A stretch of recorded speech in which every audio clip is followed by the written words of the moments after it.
오늘 우리에게 주시는 하나님 말씀은 마태복음 21장 34절에서 39절까지의 말씀입니다. 함께 한 목소리로 읽겠습니다. 시작. 열매 거둘 때가 가까우매 그 열매를 받으려고 자기 종들을 농부에게 보내니 농부들이 종들을 잡아 하나는 심히 때리고 하나는 죽이고 하나는 돌로 쳤거늘 다시 다른 종들을 처음보다 많이 보내니 그들에게도 그렇게 하였는지라. 후에 자기 아들을 보내며 이르되 그들이 내 아들은 존대하리라 하였더니 농부들이 그 아들을 보고 서로 말하되 이는 상속자니 자 죽이고 그의 유산을 차지하자 하고 이에 잡아 포도원 밖에 내쫓아 죽였느니라. 아멘. 아멘. 참 어이가 없는 이야기입니다. 그렇죠? 읽어보면 어찌 이런 일이 있을까 싶습니다. 여러분 잘 아시는 포도원 품꾼의 비유지요.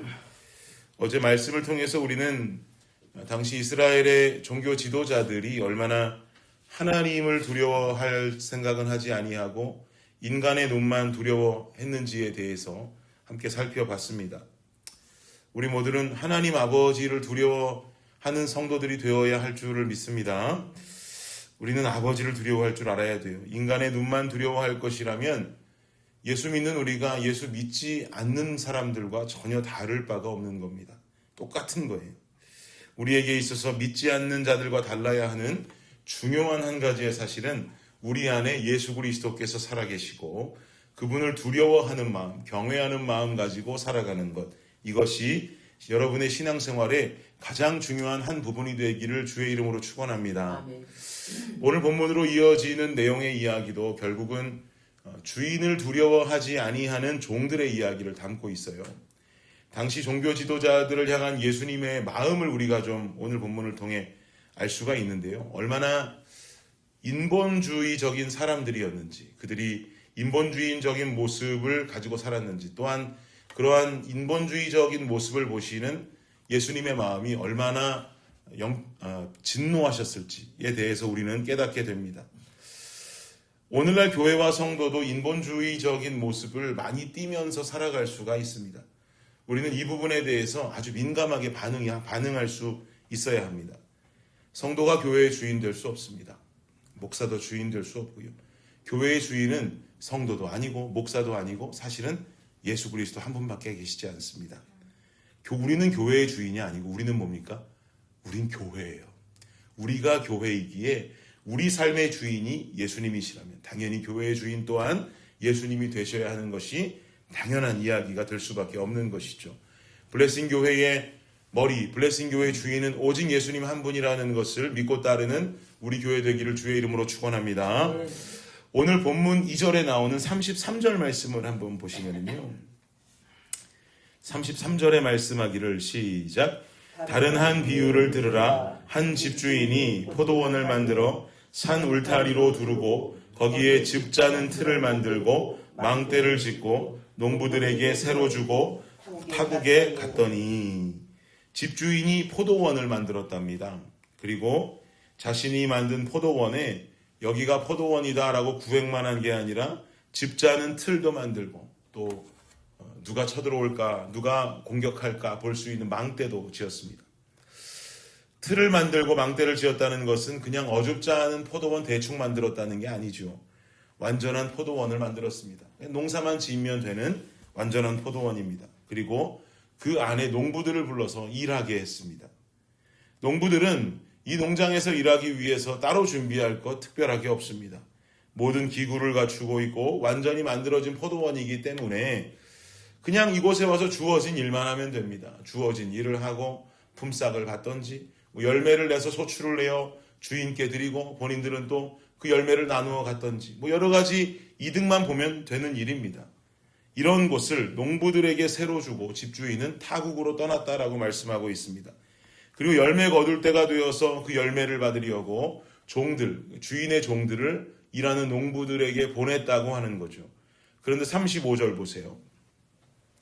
이 농부들이 어떻게 했는가? 시작. 농부들이 종들을 잡아 하나는 심히 때리고 하나는 죽이고 하나는 돌로 쳤거늘. 이게 말도 안 되는 일입니다.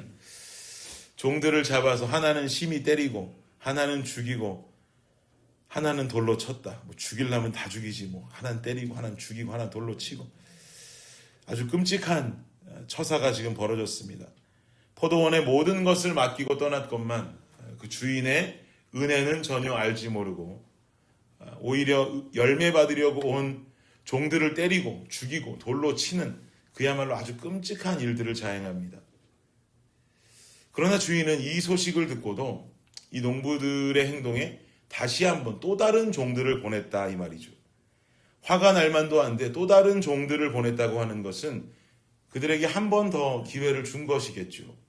그러나 농부들은 한 번 더 보낸 종들에게도 똑같이 행동했다라고 그 뒤에 구절들은 기록합니다. 그리고 나서 이 주인은 종들을 보내면 안 되겠다. 내 아들을 보내면 이들이 나의 아들이니 존대하겠지라는 마음으로 아들을 보내는데 아들마저도 농부들은 저 아들이 상속자가 아니겠냐. 저놈 죽이면 이거 다 우리 거 된다라고 하는 마음으로 그 아들을 내쫓아서 죽여버립니다. 아주 끔찍한 이야기죠.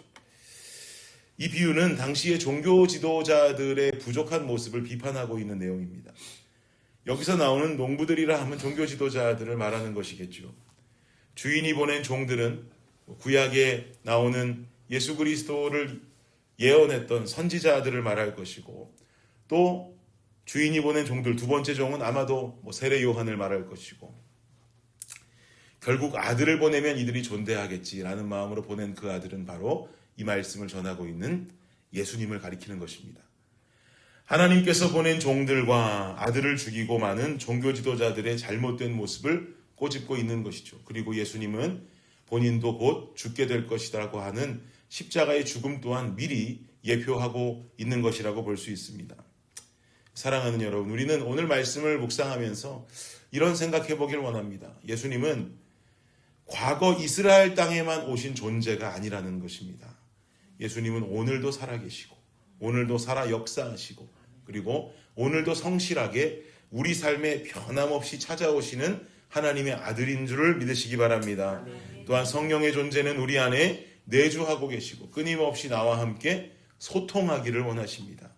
그런데 오늘도 성실하게 나를 찾아오시고 나와 내주하기 원하시는 그 예수님을 우리가 삶 속에 신경도 쓰지 아니하고 외면하고 살아가고 있다면 도대체 우리는 어떤 힘으로 누구의 힘으로 우리 인생을 살아가고 있는 것입니까? 내 인생에 살아 역사하시는 예수님을 외면하는 것, 여러분 다른 것이 인본주의가 아니라 우리 삶에 예수님 외면하는 게 인본주의예요.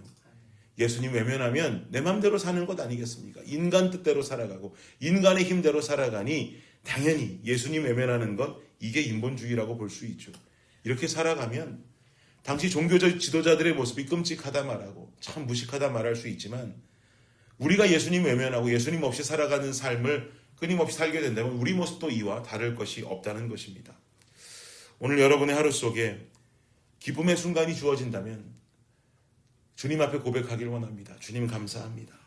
고민과 염려의 순간이 있다면 주님 어떻게 할까요? 주님 어찌하는 것이 주님의 뜻이겠습니까? 나에게 죄된 모습이 드러나 내 죄된 모습이 느껴진다면 주님 아직도 부족하고 연약한 이 죄인을 용서하여 주시옵소서. 계속해서 주님과의 순간순간의 소통이 살아있는 오늘이 되기를 축원합니다. 이런 하루가 될 때 그제야 비로소 나의 능이 아니라 주의 능으로 살아갈 기반이 형성되는 것이죠. 이렇게 살아갈 때 힘이 없어도 주님 의지하고 힘이 넘쳐도 주님께 감사할 수 있는 인생을 살아가게 되는 것입니다.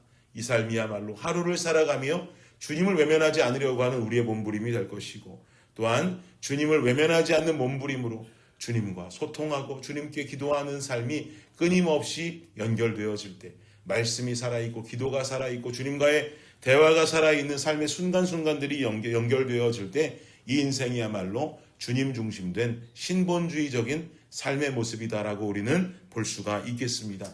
여러분 인본주의적인 모습 가지고 살지 마십시오. 주님 중심된 신본주의적인 삶의 모습을 가지고 오늘 하루, 이 하루를 순간순간마다 주님과 함께 걸어갈 수 있는 저와 여러분의 오늘이 되시기를 예수 그리스도의 이름으로 축원합니다. 기도하겠습니다. 주님 살다 보면 주님을 잊습니다. 바빠서 주님이 있고 일하다 보면 주님이 있고 세상 일로 재미있다 보면 주님 있고, 그저 내가 잘한 양 좋은 일 생기면 내가 잘했다고 생각하며 나 혼자 교만해지고, 내가 죄 지으면 죄 지을 수 있지 타협하고, 아버지 이런 인생 속에서 벗어나게 하여 주옵소서. 주님 앞에 나아가 내 인생에 기쁨이 생기면 주님께 감사하고, 내 인생에 죄가 보이면 이래선 안 되지, 주님 날 용서해 주옵소서. 주님 앞에 기도의 마음 가지고 회개하고, 또한 내 인생에 고민과 염려가 생길 때 주님 어찌할까요? 어찌할까요? 내가 어찌하면 주님 원하시는 모습이겠습니까? 라고 끊임없이 소통해 갈 수 있는 우리의 인생 되게 하여 주옵소서. 묻지만 말고 말씀을 펴서 주님 그 말씀을 통해 나에게 말씀하시는 그 응답을 또한 우리가 경험하며 살아가는 블레싱 성도들 모습 되게 하여 주옵소서. 그리하여서 주님 외면하는 하루가 되어 인본주의적인 삶에 빠지는 것이 아니라 주님과 함께 걸어가며 주님 중심된 삶을 살아가는 우리 블레싱 성도님들과 우리 교회가 되게 하여 주시옵소서. 아멘. 감사합니다. 예수님 이름으로 기도드립니다. 아멘. 아멘.